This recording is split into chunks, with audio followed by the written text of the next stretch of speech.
I'm Julius, 67 years old, a retired construction foreman who built houses for 4 decades with these weathered hands. My son Gregory surprised me with a luxury cruise last month, insisting I needed to relax after losing Martha, my wife of 45 years. What he didn't know was that I came back for my heart medication and overheard everything through his office door. A one-way ticket to Panama. My house already listed for sale. My life discarded like yesterday's newspaper. If you're watching this from somewhere your family still respects you, hit subscribe and like. Let me show you how a man who built houses for 40 years handles betrayal from the son he built a life for. The construction industry shaped every callus on my hands and every dollar in my bank account. For 45 years, I poured concrete foundations, framed houses, and eventually led crews as a senior foreman at Baxter Construction. Starting at 19 with nothing but a high school diploma and determination, I worked my way up from carrying lumber to overseeing multi-million-dollar projects across 3 states. The physical toll was tremendous.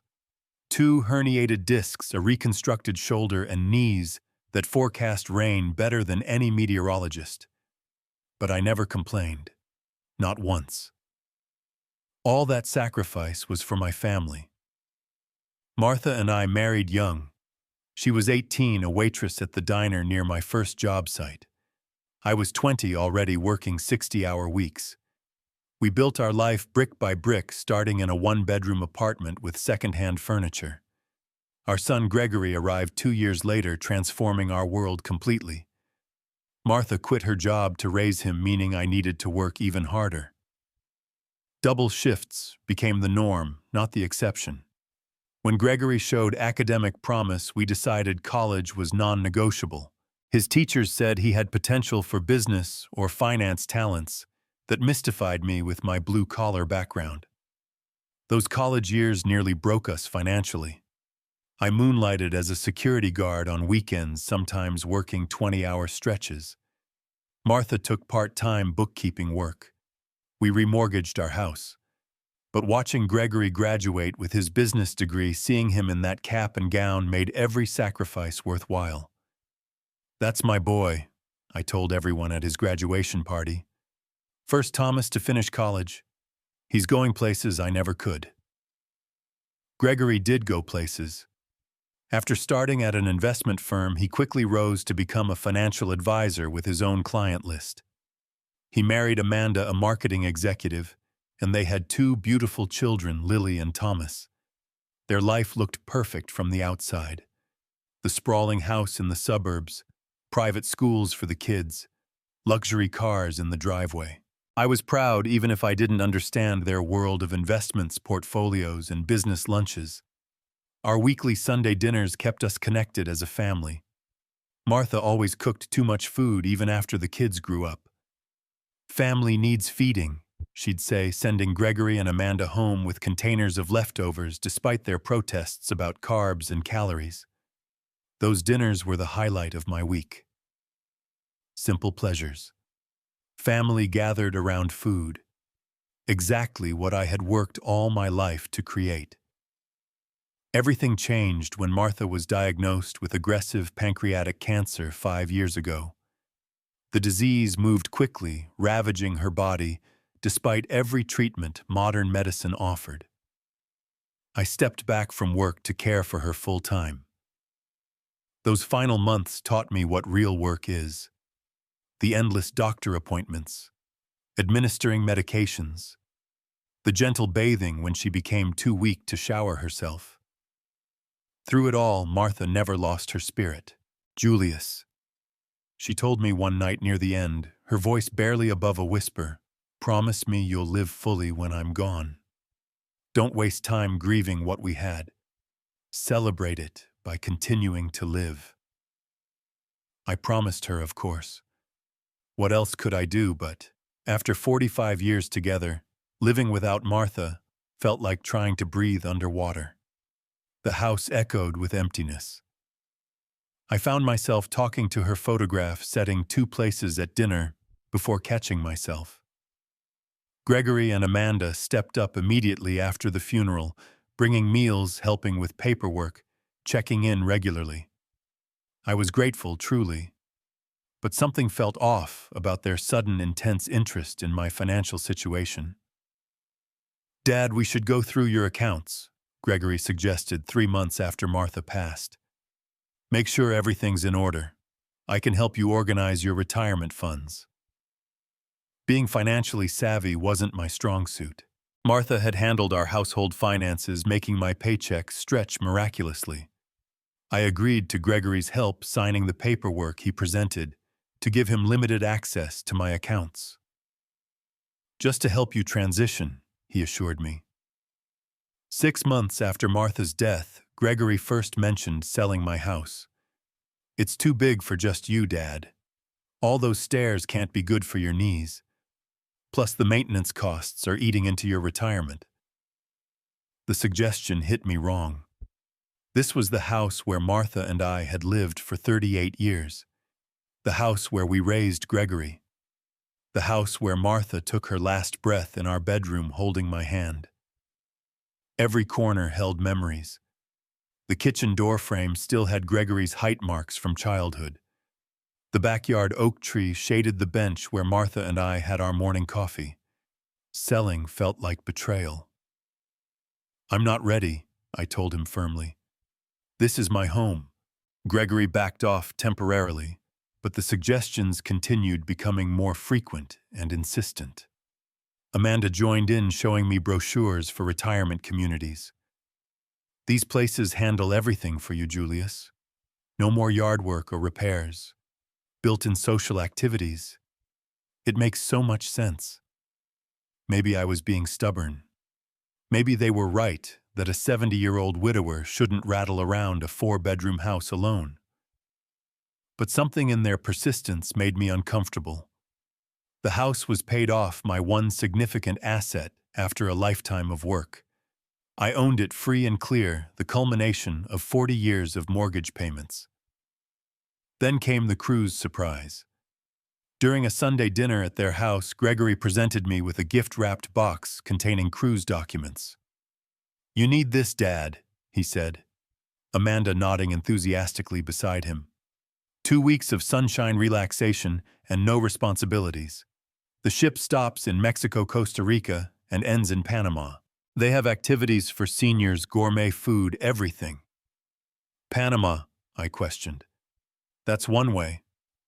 Gregory smiled smoothly. "We thought you might enjoy some extended time there. They have beautiful retirement communities, much more affordable than here. Your money would go twice as far." It felt wrong, but I didn't want to seem ungrateful. Gregory had clearly put thought into this. And maybe they were right. Maybe I needed to see something new fulfill that promise to Martha about living fully. I agreed to consider it, taking the brochure home. Little did I know that decision would reveal the true nature of what my son had become. 3 days before the cruise departure, I drove to Gregory's house to pick up my passport, which he had offered to renew for me. He and Amanda were expecting me around 6, but I arrived early, around 4:30, remembering I'd left my heart medication there during Sunday dinner. I still had the key they'd given me years ago for emergencies. Not wanting to disturb them if they were busy, I let myself in quietly. The house was silent except for voices coming from Gregory's home office. The door was ajar, and I was about to announce myself when I heard my name. "The old man has no idea," Gregory was saying, his voice carrying that smug tone I occasionally caught glimpses of. "The cruise is perfect. One way to Panama, and we've already contacted a retirement facility there. It's cheap, but decent enough. He'll be fine. And we're sure the power of attorney paperwork is ready." Amanda's voice now all business.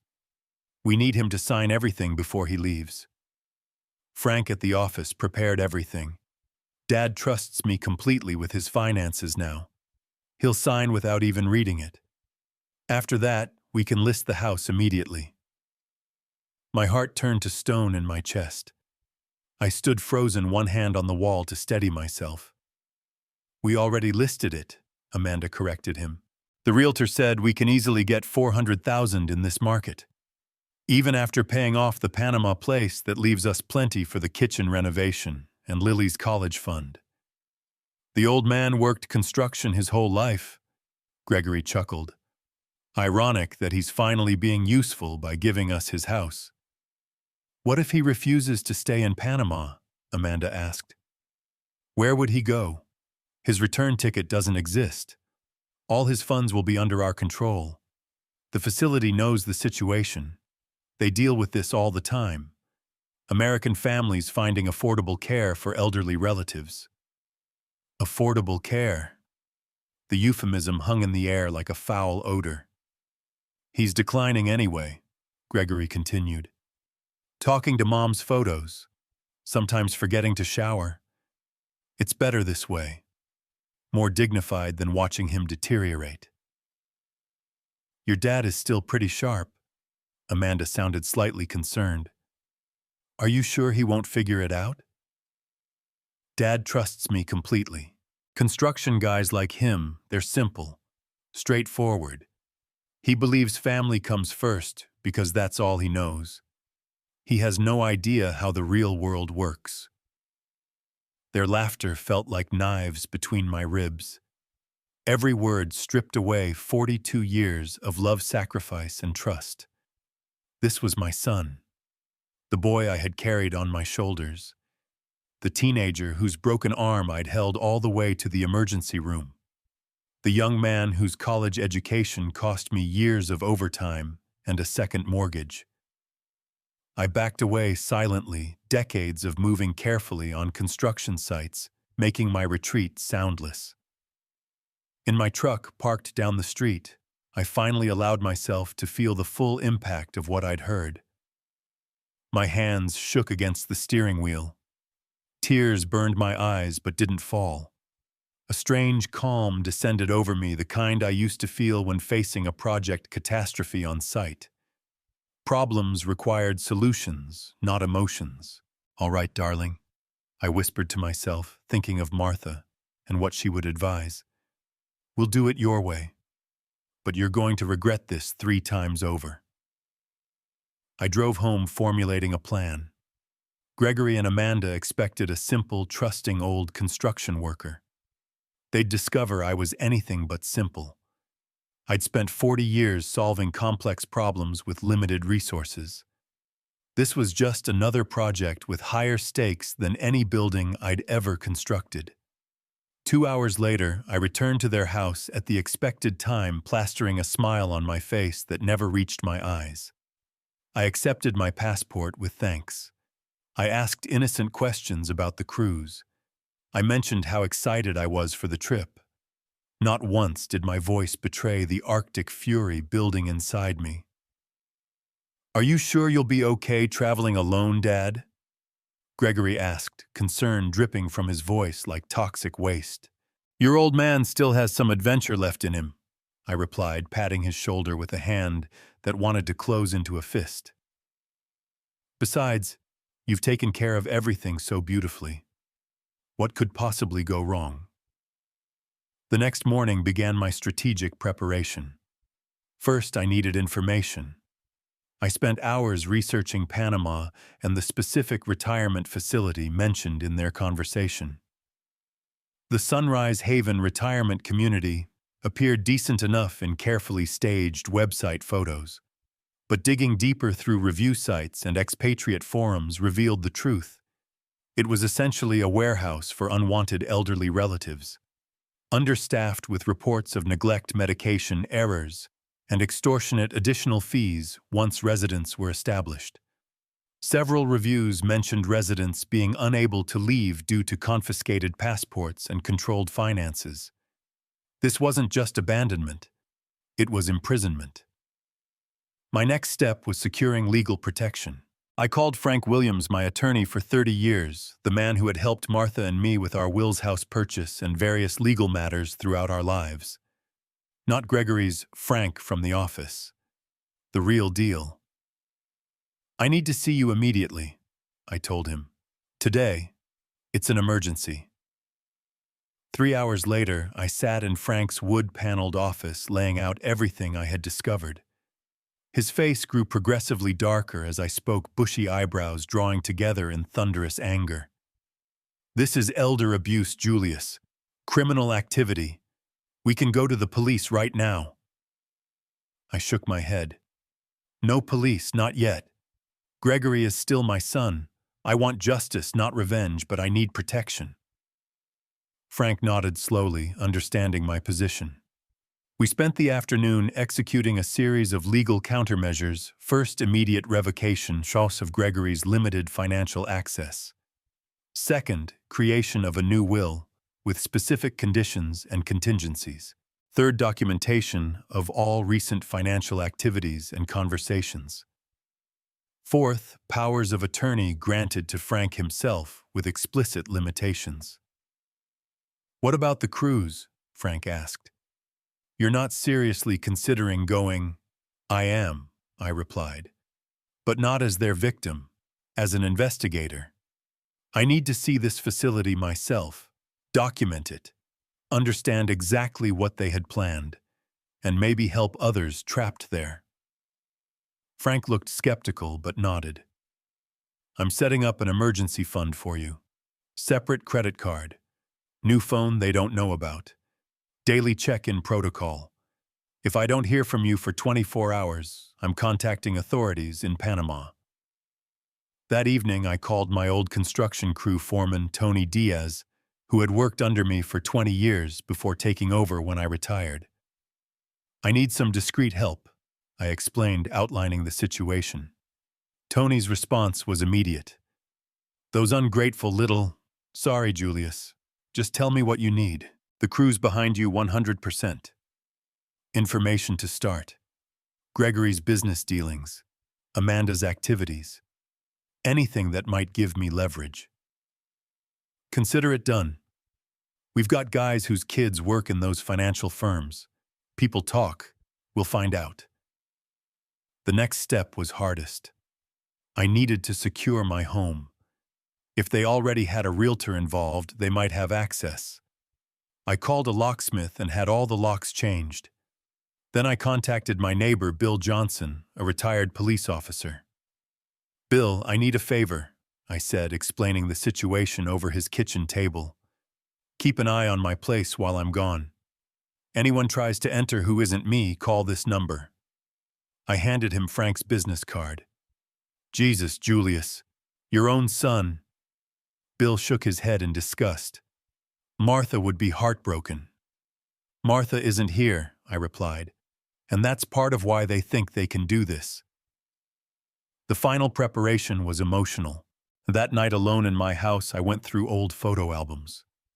Gregory as a toddler on my shoulders. His first bike, which I had saved 6 weeks to buy. High school graduation. His wedding. The birth of his children. Where had I gone wrong? What lesson had I failed to teach? The pain was physical, a vice around my chest. I allowed myself exactly 1 hour to grieve. 1 hour to feel the betrayal fully. Then I put the photos away, wiped my eyes, and focused on what needed to be done. The following day, Tony called with information that surprised even me. Gregory's firm has been cutting corners, Julius. Nothing overtly illegal, but ethically questionable investments for older clients. High commission products. Unnecessary account churning. And get this. 3 complaints filed with regulatory authorities in the past year, all settled quietly. Can you get me documentation? Already on it. And there's more. Amanda's charity work. The foundation. She chairs financial irregularities. Personal expenses charged to the foundation account. Small stuff, but it adds up. Shows character. I thanked Tony, pieces falling into place. The picture emerging wasn't just of a son trying to discard his father. It was a pattern of moral compromise. Small ethical failures leading to larger ones. The foundation eroded, and the structure was unsound. As any good builder knows, that's when collapse becomes inevitable. By the time Gregory and Amanda arrived to drive me to the port, my preparations were complete. I had 2 phones, one they knew about, and one hidden. Additional cash sewn into my luggage lining. Copies of all important documents with Frank. A security system newly installed by Tony's nephew monitoring my house. And most importantly, a clear strategy for what I had decided to call Operation 3 Regrets. I hugged my grandchildren goodbye with genuine affection. Whatever their parents had become, Lily and Thomas remained innocent. I would protect their future inheritance from their parents' moral bankruptcy. Then came the tearful farewell with Gregory and Amanda at the port. Oscar-worthy performances on both sides. Them pretending concern and affection. Me feigning oblivious enthusiasm. "Don't forget to sign those last documents, Dad," Gregory reminded me, producing a folder. "Just routine stuff for while you're traveling. Medical authorizations, temporary financial management." "Of course, son," I replied, taking the pen and signing without reading, just as they expected. What Gregory didn't know was that Frank had prepared identical-looking documents the day before.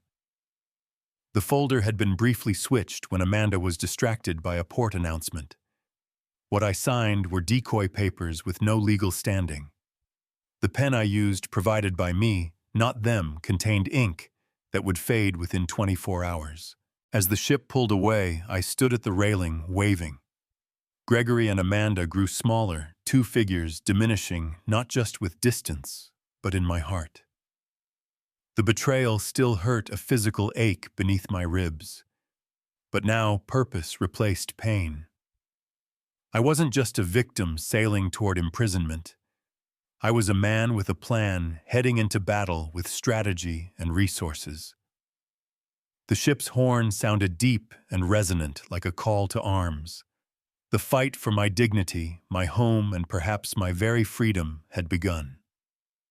The Norwegian Bliss cruise ship was undeniably spectacular. 17 decks of luxury, multiple restaurants, pools, entertainment venues, and over 4,000 passengers and crew. Under different circumstances, this would have been the vacation of a lifetime.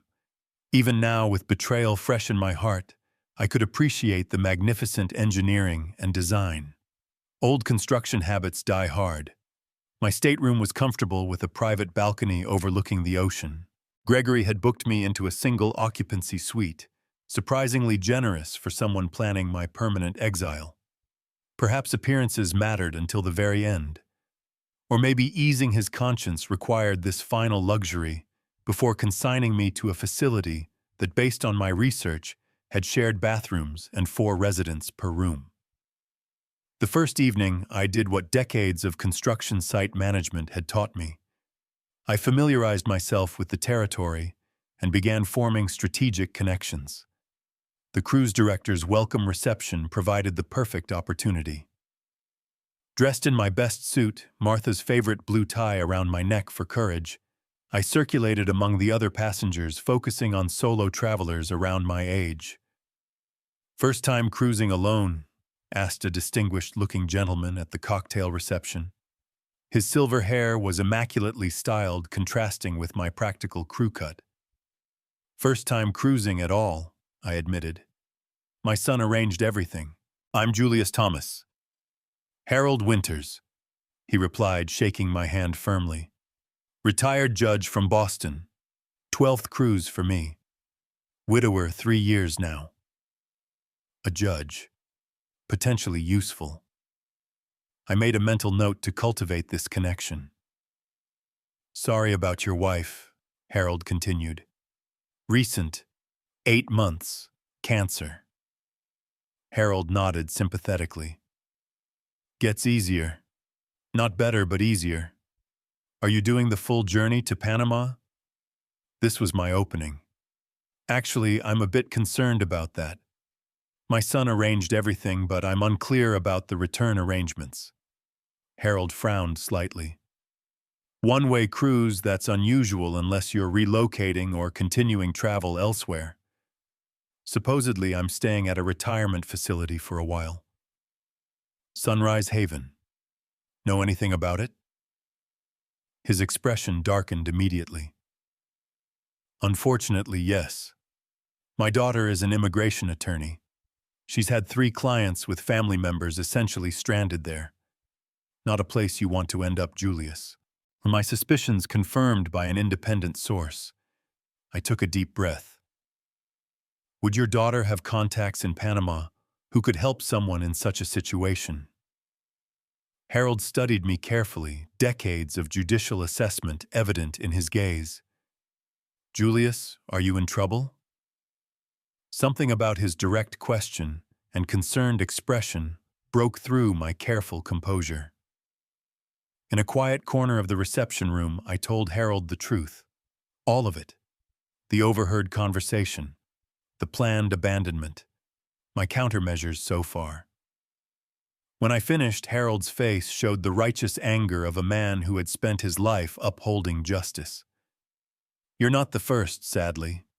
There's been an increase in what authorities call granny dumping internationally, taking advantage of lower costs in developing countries. He pulled out his phone. I'm contacting Eleanor, my daughter, right now, and there are 2 other passengers you need to meet. Within 24 hours, I had a small but powerful alliance. Harold with his legal connections, Sofia Garcia, a 71-year-old widow, whose children had attempted a similar scheme the previous year, leaving her in a facility in Ecuador before she managed to return through her church connections.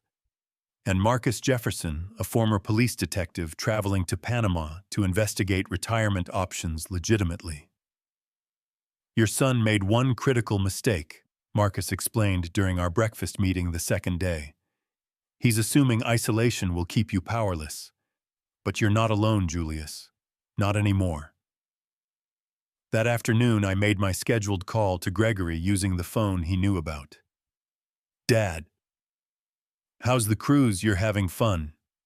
His voice carried manufactured enthusiasm. It's wonderful, son, I replied, matching his false cheerfulness. Everyone's so friendly. The food is amazing. Thank you again for this gift. You deserve it, Dad. After everything with Mom, you needed a break. The casual invocation of Martha's memory stoked my anger, but I kept my voice steady. Have you thought more about that retirement community in Panama? It sounds interesting. Actually, I've been in touch with them. They're expecting you, all arranged. They'll meet you at the port. That's very efficient. And the return ticket. When would that be? A slight pause. We can figure that out later, Dad. No rush. Just enjoy yourself for now. You're right. No rush. I should go. There's a dance class I want to try. After disconnecting, I turned to Sophia, who had been listening nearby. Her eyes reflected understanding that only comes from shared betrayal. Dance class, she asked with a small smile. First lie I thought of, I admitted. Though maybe I should actually try one. Martha always said I had 2 left feet. Come on! Sophia stood extending her hand. There's a waltz class in 30 minutes. If we're fighting for our futures, we might as well learn some new steps along the way. Surprisingly, I found moments of genuine enjoyment despite everything. Sunsets viewed from the deck painting the ocean in colors that reminded me of Martha's favorite summer dresses. The rhythm of shipboard life structured yet relaxing. New friendships forming with people who understood struggle and resilience. By the 4th day, our group had expanded to include 2 more passengers with connections to Panama, plus a ship's officer, who, after hearing a carefully edited version of my situation, offered additional assistance. The company doesn't condone abandonment, the officer explained discreetly. We've seen it before. If you need emergency return booking, come see me before disembarkation. Each evening, I checked in with Frank using my secret phone, updating him on developments and receiving news from home. "Your house is secure," Frank reported. "But Gregory's been calling me, concerned that he can't reach you consistently. Says the ship's signal must be spotty." "Let him think that," I replied. "Any movement on the real estate front?" "Listing appeared online yesterday. Open house scheduled for the Sunday after you dock in Panama. Asking $425,000. Good price, actually." "Martha would be pleased," I said, trying for humor despite the circumstance. "She always said the kitchen renovation would pay off." "Julius," Frank's voice grew serious, "I've been thinking. When this is over, you should consider pressing charges. What they're attempting is criminal." "One step at a time, Frank. Let's see what Panama reveals." Around day 6, Gregory stopped answering my calls. By day 8, they went straight to voicemail. By day 10, as we approached Panama, texts received only brief replies, "busy with work," or "signal bad talk soon." They thought I was safely handled. Out of sight, soon to be out of mind. A problem resolved through geography and financial control. The foundation of their plan was my isolation and helplessness. But as the Panama coastline appeared on the horizon on our final cruise day, I wasn't afraid. I was ready. My small alliance had grown into a support network. Harold's daughter had arranged legal contacts in Panama City. Marcus had investigated transportation options back to the United States. Sophia had shared her survival strategies from her Ecuador experience. Most importantly, I had reclaimed my sense of agency. For months after Martha's death, grief had made me passive, vulnerable to Gregory's machinations. Now that fog had lifted. The construction foreman who had managed million-dollar projects and crews of 60 men had returned. The problem solver. The man who built things to last. As we prepared for docking, I stood on the deck with my new friends, watching Panama City grow larger. "Ready?" asked Harold, standing beside me at the railing. "Ready," I confirmed. They wanted the old man out of the way, but they forgot something important. "What's that?" Sophia asked. "Old doesn't mean finished. Sometimes it just means experienced." The ship's horn sounded our arrival loud and triumphant. Phase 1 of Operation 3 Regrets was complete. I had made it to Panama not as a victim, but as a man with purpose. Phase 2 was about to begin. The Sunrise Haven retirement facility stood in stark contrast to its cheerful brochure images. Located 40 minutes outside Panama City proper, the 3-story concrete building had bars on the windows that were explained away as security features. The grounds, while tropical, showed signs of neglect. Paint peeled from exterior walls. The sign at the entrance hung crookedly. My small alliance had agreed that I would go in alone initially, with Harold and Marcus waiting nearby in a rented car. We had an extraction plan if things went south, but I needed to see exactly what Gregory and Amanda had arranged, to document the truth of their intentions. The facility director, Mr. Alvarez, greeted me with a practiced smile that didn't reach his eyes. "Mr. Thomas, welcome to Sunrise Haven. Your son said you would be arriving today. We have your room all prepared." The lobby had clearly been recently cleaned, but couldn't hide the underlying neglect. A sickly sweet deodorizer failed to completely mask less pleasant smells. 3 elderly residents sat in a small television area staring blankly at a soap opera with Spanish subtitles. None looked up as we passed. "Your son has arranged everything," Mr. Alvarez continued, leading me down a dim hallway. "All-inclusive care package. Very generous." "And what exactly does that include?" I asked, noting the stained carpet and flickering fluorescent lights. 3 meals daily, shared accommodation, basic medical supervision, recreational activities." He gestured vaguely toward a bulletin board showing a sparse calendar. Tuesday is bingo. The shared accommodation turned out to be a room with 4 beds, 3 already occupied by men who appeared sedated. The space was clean but institutional, with thin privacy curtains and a shared bathroom. My bed was a narrow cot added along one wall with barely enough space for the small suitcase I had brought. "Where are my other belongings?" I asked. I had 2 large suitcases on the cruise. "Your son arranged shipping for your main luggage," Mr. Alvarez explained smoothly. "Travel light, yes, more comfortable." Gregory had never mentioned shipping arrangements. Another lie. Those suitcases contained personal items, photographs of Martha clothing for various seasons, things I would need for an extended stay. Their absence confirmed this was no temporary arrangement. "I'll need my passport," I said casually, "for identification purposes while I'm settling in." "We keep all travel documents in our secure office," Mr. Alvarez replied too quickly. "Facility policy. Many residents are forgetful, lose important papers." "I see. And phone access, internet. Communal phone in the activity room. Supervised internet on Thursdays. 2 hours maximum." His smile remained fixed but cooling. "Your son mentioned you might be confused about arrangements. Adjustment period is normal." "Did my son happen to mention when he'd visit?" I asked, keeping my voice light, despite the growing knot of anger in my stomach. Mr. Alvarez's expression revealed the truth before he spoke. "Many families find international travel challenging, but we encourage phone calls, monthly updates." Monthly updates. Not visits. Updates. "Mr. Alvarez," I said, sitting down on the narrow cot. "How many others are here in similar situations, American seniors with families who found international care more affordable?" His professional facade cracked slightly. "I do not understand the question."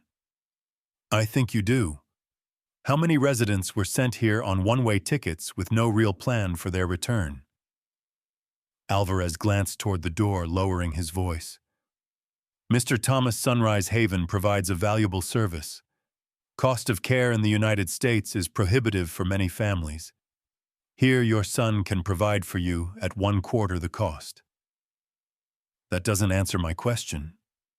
He sighed momentarily, dropping the cheery administrator act. "Perhaps 60% of our international residents have similar arrangements. It is not my place to judge family decisions. And if I decided this arrangement doesn't suit me, your care package is prepaid for 6 months. After that," he shrugged eloquently, "your son controls the financial arrangements. Most residents adapt, make friends. Panama is beautiful country." I nodded thoughtfully, as if considering his words.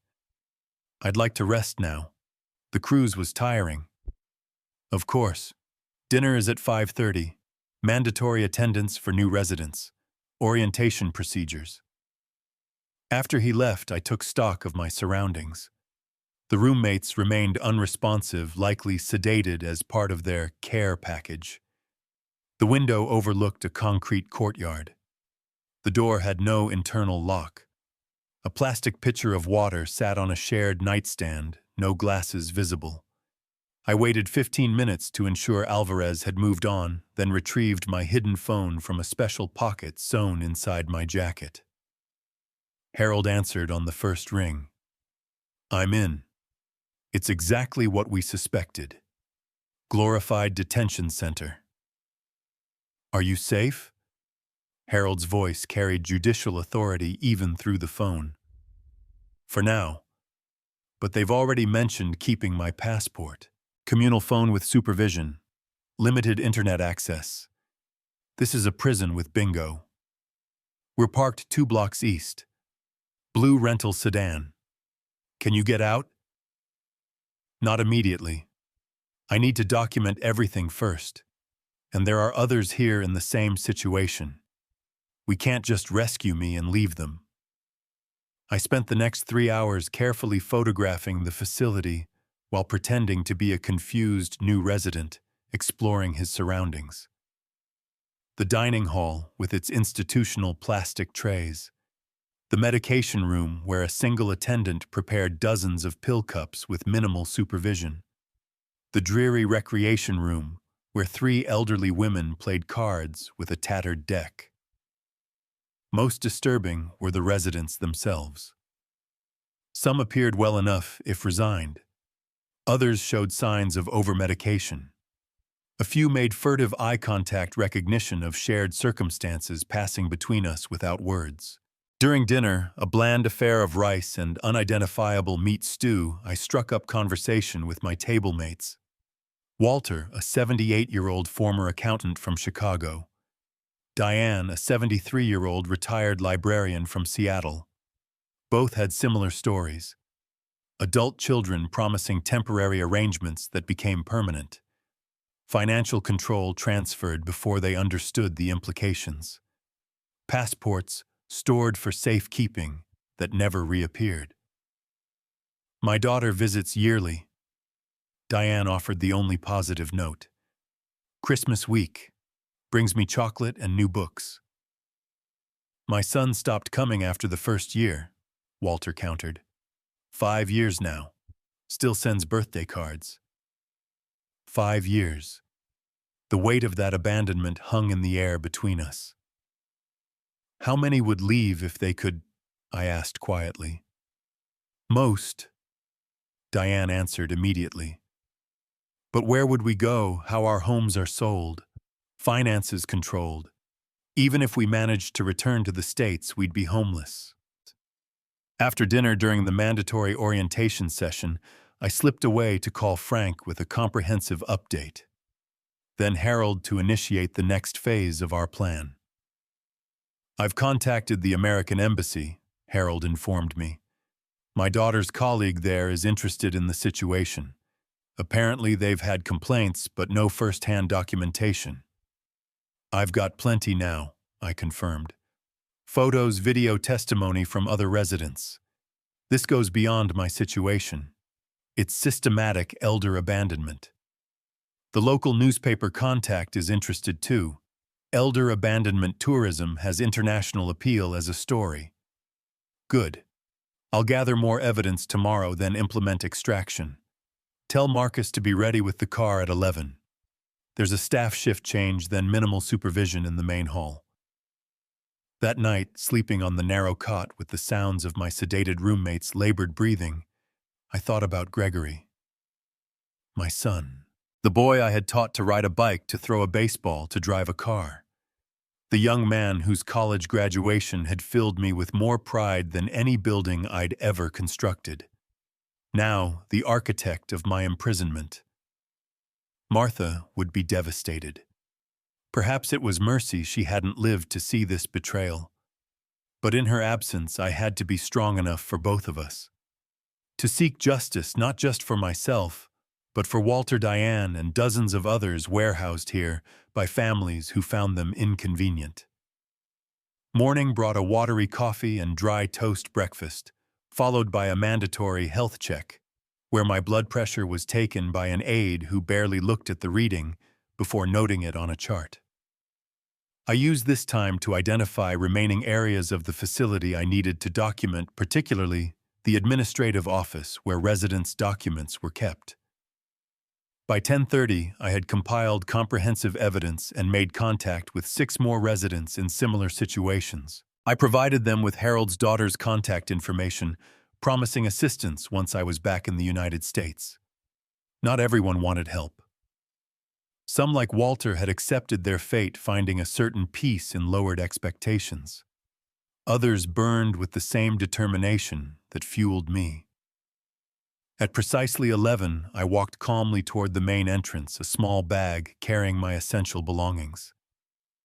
As anticipated, the reception desk was unmanned during shift change. The front door, however, was locked with a keypad. This was the moment of truth. Either my observations of staff entering the code would prove correct, or alarms would sound. I entered the 4 digits I'd memorized by watching the morning staff arrive. The lock clicked open. Freedom waited on the other side. As promised, Harold and Marcus sat in the blue sedan 2 blocks east. Sophia had remained at the hotel arranging flight options. "Operation successful?" Marcus asked as I slid into the back seat. "Phase 2 complete," I confirmed. "The evidence is secured. Now for Phase 3, getting back to deliver some overdue consequences." Within hours, I sat in a Panama City law office with Harold's daughter's colleague, reviewing my documentation and giving a formal statement about Sunrise Haven's practices. By evening, a local journalist had interviewed me, promising a feature story on retirement trafficking. By the following morning, I had a new passport issued by the American Embassy under emergency protocols and a flight booked back to the United States. Sophia had chosen to remain in Panama City an extra day, working with authorities to help identify other Americans at Sunrise Haven who might want assistance returning home. Harold and Marcus accompanied me on the flight back, our unlikely alliance having grown into genuine friendship. "What will you do when you get back?" Harold asked somewhere over the Gulf of Mexico. "Exactly what I promised myself the day I overheard their plan," I replied. "Make them regret it. 3 times over." "The legal system can handle this," Harold reminded me. "Elder abuse has serious consequences." "This isn't just about legal consequences," I explained. "It's about teaching a lesson that lasts. About justice that transforms, not just punishes." As the plane began its descent toward home, I felt a calm certainty settle over me. Gregory and Amanda had seen me as a problem to discard. They were about to discover I was much more than that. I was a survivor, a builder, and now reluctantly, but necessarily, the architect of their accountability. The flight landed at 2:15 in the afternoon. Frank met me at the airport, his normally composed legal demeanor cracking with emotion as we embraced. "You crazy old builder," he said, clapping my back.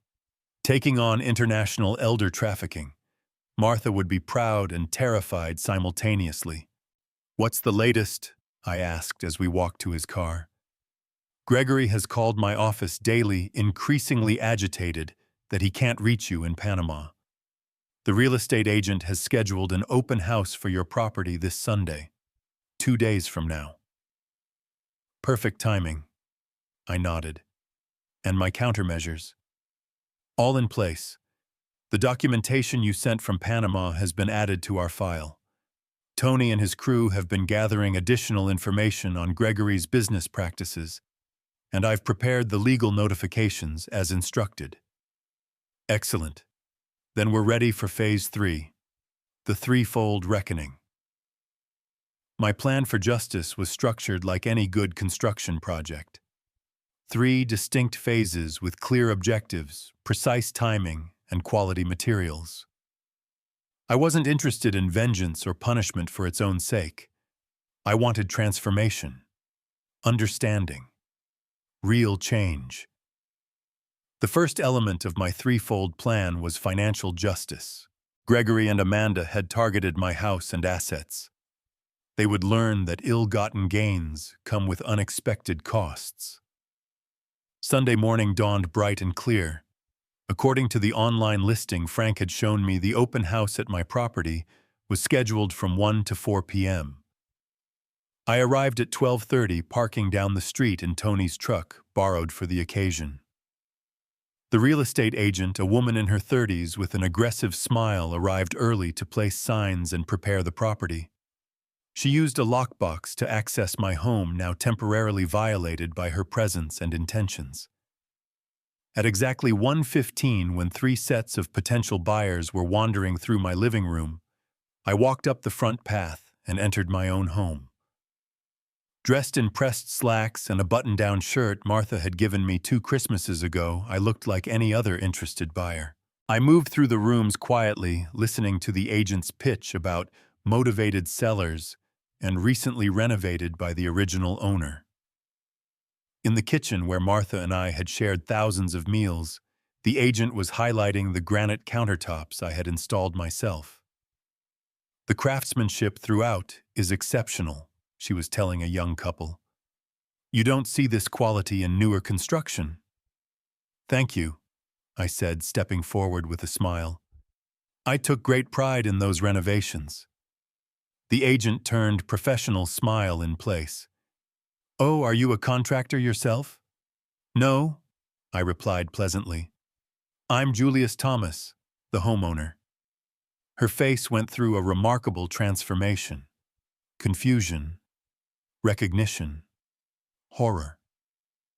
The clipboard in her hands trembled slightly. There must be some mistake, she managed. The sellers assured me that I was safely warehoused in a Panama retirement facility. Yes, that was their plan. It didn't work out. The potential buyers were watching this exchange with fascinated discomfort. I think we'll give you folks some privacy, the husband said, taking his wife's arm and steering toward the door. When the last visitors had departed, the agent finally found her voice. Mr. Thomas, I was explicitly told you had relocated permanently, that your son had authority to sell the property. I'm sure you were. Please call him immediately. Tell him to meet us at your office in 1 hour. His wife, too. It's time we clarified the actual situation. 90 minutes later, I sat calmly in the real estate office as Gregory and Amanda burst through the door. Their expressions when they saw me contained everything I had imagined during my darkest moments in Panama. Shock. Fear. The beginning awareness of consequences. Dad.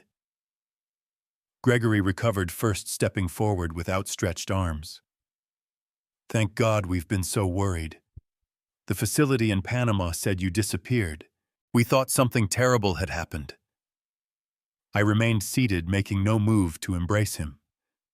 Something terrible did happen, Gregory. You happened. Amanda hung back, her marketing executive poise deserting her completely. Julius, there's been a misunderstanding. Has there a misunderstanding about sending me on a one-way cruise to a foreign detention center? About selling my home without my consent? About fabricating power of attorney documents? The real estate agent, Ms. Brennan, according to her desk nameplate, looked increasingly uncomfortable. I think this is a family matter. Perhaps you should discuss privately. No, I replied firmly. This stopped being private when you listed my home for sale based on fraudulent claims. You're now a witness to attempted elder abuse and real estate fraud. I turned back to Gregory and Amanda. Here's what happens next. Ms. Brennan will immediately withdraw my property listing. You will return any keys or access devices for my home, and you will meet with me and Frank Williams tomorrow morning at 10 to discuss the legal ramifications of your actions. Dad, please. Gregory's voice cracked slightly. We were trying to help. The Panama facility has excellent care. Your money would go further there. We thought... Stop. My voice cut through his excuses like a saw through rotted wood. I heard you and Amanda discussing your plans in your home office 3 days before the cruise. I heard everything. Their faces drained of color simultaneously. The real estate agent, sensing potential liability, stood abruptly. I'm withdrawing this listing immediately. Mr. Thomas, I sincerely apologize for my involvement. Had I known, you should have verified authority before listing someone's primary residence, I noted. But my issue isn't primarily with you. After Ms. Brennan hurriedly departed, Gregory attempted damage control. Dad, it wasn't what it sounded like. We were exploring options for your care. Your money would stretch further in Panama. While you renovated your kitchen and funded Lily's college with the proceeds from my house sale, I asked quietly. Those were your exact words, Gregory. Along with how ironic it was that the old construction worker was finally being useful by giving us his house. Amanda found her voice at last. Julius, please. We have children to consider. our reputations. If this becomes public, that's the first truthful thing you've said. This is about consequences, not just legal ones. I stood gathering my dignity around me like armor. The real estate fraud stops today, but that's just the beginning. What do you want? Gregory asked, desperation evident. Justice, not revenge. 3 parts. We'll discuss tomorrow with Frank. 10 a.m. Don't be late. As they left, shoulders slumped in defeat, I remained in the office chair, suddenly exhausted. The financial component of my threefold plan was initiated. The house was safe, but the deeper work of accountability was just beginning. The second element of my plan was social justice. Gregory and Amanda had attempted to discard me from society, to erase my presence from their comfortable lives. Now they would experience the community's response to their actions. The morning meeting with Frank went exactly as planned. Gregory and Amanda arrived promptly at 10, subdued and clearly sleep-deprived. Frank laid out the legal realities in his precise attorney manner. The attempted financial exploitation and elder abandonment constitutes criminal activity in our state, he explained. The falsified power of attorney documents, unauthorized property listing, and international abandonment at a substandard facility create significant legal exposure. We'll make it right, Gregory insisted. Whatever it takes. Dad's house is his, obviously. We made a terrible mistake. A mistake is forgetting an appointment, I interjected. This was a calculated plan to appropriate my primary asset and abandon me in another country. Frank continued. Here's what happens next. Julius has prepared a 3-part accountability process. Complete cooperation will result in him declining to press criminal charges. Any deviation will result in immediate legal action and publicity. The second phase began that afternoon with a video recording. I sat in Frank's office facing a camera operated by his paralegal. For 30 minutes, I calmly recounted the entire story. The overheard conversation, the one-way cruise, the Panama facility conditions, my escape and the documentation of other abandoned seniors. This video remains private, I explained afterward to Gregory and Amanda, unless you fail to complete all 3 phases of accountability. Phase 2 continued with a series of private meetings with key figures in their social world. Their pastor at the Presbyterian church they attended mainly for business connections, the president of their country club, the head of Amanda's charity foundation board. Each received a carefully edited version of events focused on the facts, without unnecessary embellishment. I'm not trying to destroy their lives, I explained to Pastor Williams during our meeting. I'm seeking accountability and change. The community response was swift and significant. The country club board initiated a membership review. The charity foundation requested Amanda's resignation after questions about financial management surfaced. Their social circle contracted as word spread through private conversations. Most significantly, their children learned a version of the truth. Not from me, but from overhearing their parents' frantic damage control discussions. Lily at 17 confronted me directly during an unannounced visit to my home. Grandpa, is it true Dad tried to leave you in Panama? I invited her in, made hot chocolate like I had when she was small, and told her a measured version of events. People make terrible mistakes sometimes, Lily. Even parents. What matters is how they respond afterward, whether they learn and change. I'm so ashamed, she whispered, tears streaking her face. I didn't know. This isn't your burden, I assured her. And I don't want you to take sides. Your father is still your father. He needs to make amends, but he deserves the chance to do so.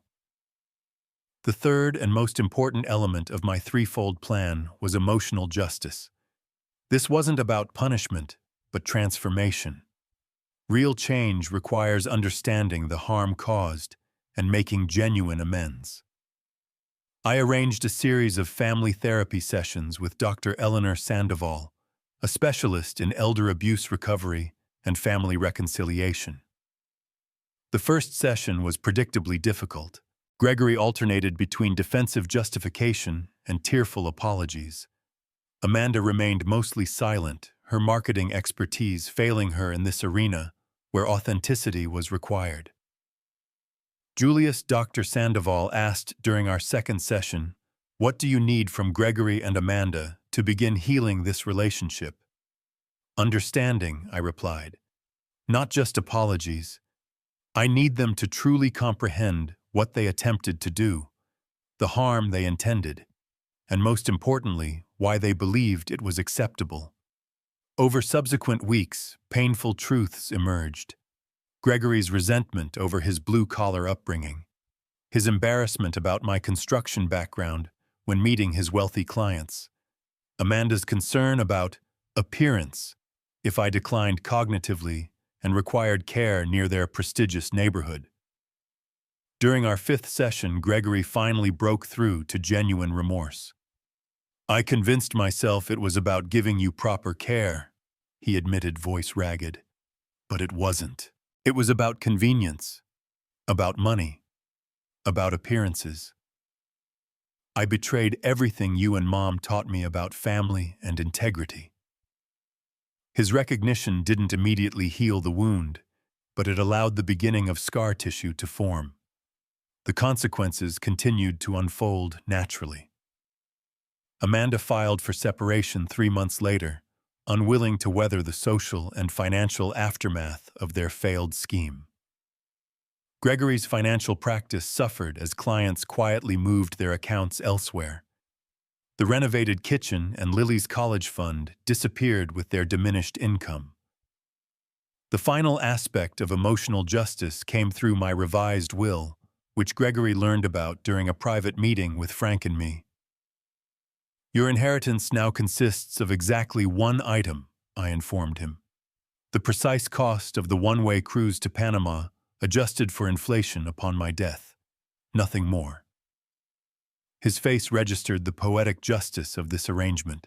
"That's fair," he acknowledged quietly.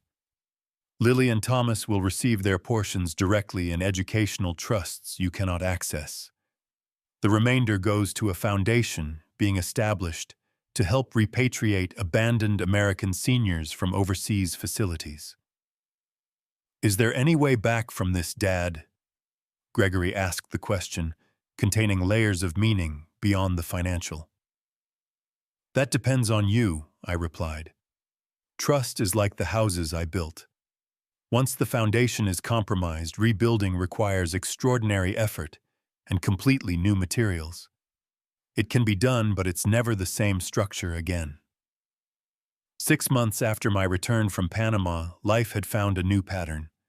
I renovated my home, creating a separate apartment that I rented to Sophia, who had returned to the States after helping authorities identify other abandoned seniors in Panama. Our friendship had deepened into comfortable companionship, 2 survivors sharing morning coffee and evening conversations. I established the Sunrise Foundation, named with ironic reference to the facility that had intended to warehouse me. Working with Harold, his daughter, and others, we created resources for families considering international retirement options and rescue protocols for those already abandoned. Most weekends, Lily and Thomas visited our relationship strengthened rather than damaged by the events. I taught Thomas basic carpentry in my garage workshop. Lily helped with the foundation's social media presence. Their presence filled my home with the energy it had lacked since Martha's passing. Gregory made small, consistent efforts toward amends, never asking forgiveness outright, but demonstrating change through actions, helping with yard work unasked, dropping off meals, listening more than speaking during our cautious interactions. One evening, nearly a year after Panama, he arrived with a small wooden box he had made in a woodworking class he had been quietly taking. "It's not much," he said, handing it to me on the porch. not compared to what you built your entire life. But I wanted to make something with my hands, to understand better. The box was imperfect, joints slightly misaligned, finish unevenly applied, but it represented effort and intention. Not bad for a financial advisor, I said, running my finger along the grain. I'm not asking for forgiveness, Gregory said quietly. I don't deserve it yet. Maybe never. But I want you to know I'm trying to rebuild. From the foundation up, like you said. I nodded, placing the box on the porch railing between us. That's how it's done. One piece at a time. Testing each joint before moving to the next. As the sun set over the neighborhood I had lived in for 4 decades, the houses I had helped build scattered throughout the development, I felt Martha's presence beside me. Not the sharp grief of early widowhood, but the comfortable certainty that her wisdom continued through my actions. The threefold justice had been delivered, not as revenge, but as consequence and potential redemption. The house remained mine, but had become a home again in new ways. The betrayal remained a fact, but no longer defined our family completely. Most importantly, I had reclaimed my dignity and purpose. The construction foreman who built houses for 40 years had built something else entirely in his retirement. A foundation for justice. A framework for accountability. A structure to shelter not just himself, but others who faced similar betrayals. Family bonds, like the houses I built throughout my career, require solid foundations, regular maintenance, and sometimes complete renovation when damaged. The work is never really finished. But with the right tools and honest effort, even the most broken structures can be rebuilt. Different, but perhaps stronger for having survived the storm. Looking back on this journey from betrayal to redemption, I've come to understand some fundamental truths about family aging and dignity. When Gregory and Amanda planned to discard me like yesterday's newspaper, they underestimated the foundation I had built over 67 years of life. They saw an aging construction worker vulnerable in his grief. They failed to recognize the resilience, problem-solving skills, and determination that had carried me through decades of creating structures meant to weather storms. The painful truth about aging in America is that we often value productivity over wisdom, convenience over connection. My son saw me as a financial burden and social inconvenience rather than the father who had sacrificed everything for his future. That perspective didn't emerge overnight. It grew slowly from seeds of entitlement, materialism, and emotional disconnection that our society too often cultivates. My healing began not with forgiveness, but with action. By fighting for my dignity, I reclaimed my sense of purpose. Each step of my threefold plan restored something that had been damaged. Financial justice secured my home and resources. Social justice created accountability within our community. Emotional justice opened the possibility, however small, of eventual reconciliation. The Sunrise Foundation now helps dozens of abandoned seniors return from overseas facilities each year. Harold, Sophia, Marcus, and I meet monthly to review cases and coordinate resources. The work gives meaning to what could have remained merely a personal trauma. By transforming my experience into advocacy, the betrayal serves a purpose beyond itself. Gregory continues his slow, difficult journey toward redemption. Some days bring progress, others regression. Amanda and he finalized their divorce, another casualty of choices made from fear and greed rather than love and respect. Their marriage couldn't withstand the weight of what they had attempted together. My grandchildren visit regularly, perhaps understanding more clearly through our family's painful lesson that character revealed in crisis defines us more truly than success or status. Martha would say that forgiveness is a gift we give ourselves, not others. I'm working toward that gift daily, finding that holding on to anger requires energy better spent elsewhere. The path isn't straightforward. Some mornings I wake filled with residual betrayal. Other days bring acceptance and even moments of genuine connection with my son. What I know with certainty is this dignity cannot be taken, only surrendered. My house remains mine, but more importantly, so does my sense of self-worth. The cruise ticket was one way, but life rarely follows the itinerary others create for us. We chart our own course even when the waters grow rough and unexpected storms arise. For those of you watching who recognize elements of your own family dynamics in this story, remember that boundaries are not barriers but foundations. Stand firm in your worth. Document everything. Secure your legal protections. Build alliances with those who recognize your value. Most importantly, never surrender your right to determine your own path, regardless of age or circumstance. If this story has touched you, please share your own experiences in the comments below. Like and subscribe to continue these important conversations about aging with dignity. Your support helps extend this message to others who might feel isolated in similar situations. Remember, the most important construction project you will ever undertake is building a life of meaning, purpose, and connection. No one has the right to demolish what you've created. Sometimes the strongest foundations are those rebuilt after someone tries to shake them. And sometimes the most powerful legacy isn't what we leave behind, but how we stand our ground when it matters most. Have you ever had to establish boundaries with family members? How did you maintain your dignity through the process? Share your wisdom in the comments, and let's build a community of support for those navigating these difficult waters. Thank you for listening to my story. Until next time, this is Julius Thomas wishing you strong foundations and the courage to maintain them.